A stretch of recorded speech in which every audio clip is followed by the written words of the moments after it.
আসসালামু আলাইকুম। কেন আপনাকে নেতা নির্বাচন করতে হলে খুবই সাবধানতা অবলম্বন করা লাগবে, কারণ এই নেতা আপনার জান্নাত এবং জাহান্নামের কারণ হতে পারে। আপনি যে নেতার কর্মী বা যাকে আপনি অনুসরণ করতেছেন, সে কতটুকু সৎ বা স্বচ্ছ তা অবশ্যই আপনাকে ভালো করে বুঝে নিতে হবে। আল্লাহ পাক পবিত্র কোরআনে কিয়ামতের দিবসের একটি চিত্র বর্ণনা করেছেন। আউযু বিল্লাহি মিনাশ শাইতানির রাজিম। বিসমিল্লাহির রহমানির রহিম।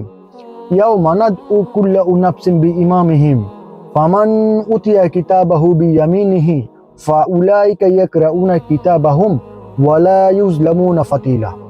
আল্লাহ পাক ইরশাদ করেন, স্মরণ করো ওই দিনের কথা, যেই দিন আমি মানুষের প্রতিটি দলকে তাদের ইমাম সহ ডাকবো।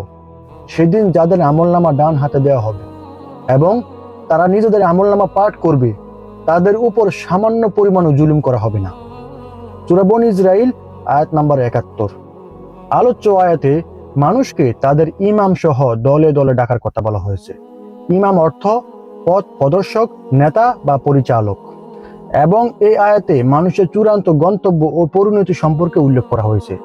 মানুষের চূড়ান্ত গন্তব্য ও পরিণতি বোঝা যাবে কিয়ামতের দিন। ওই দিন মানুষ দলে দলে আল্লাহর সামনে হাজির হবে এবং এক এক করে প্রতিটি দলকে তাদের ইমাম সহ ডাকা হবে।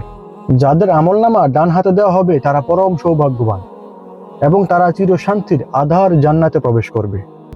প্রত্যেক মানুষ একজন নেতাকে আদর্শ হিসেবে গ্রহণ করে, জীবনের প্রতিটি ক্ষেত্রে তাকে অনুসরণ করে।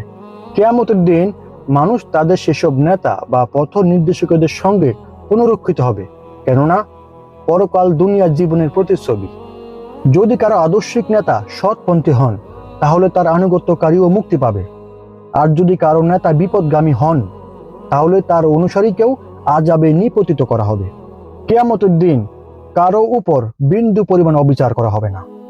আল্লাহ যা বলেছেন সত্য বলেছেন।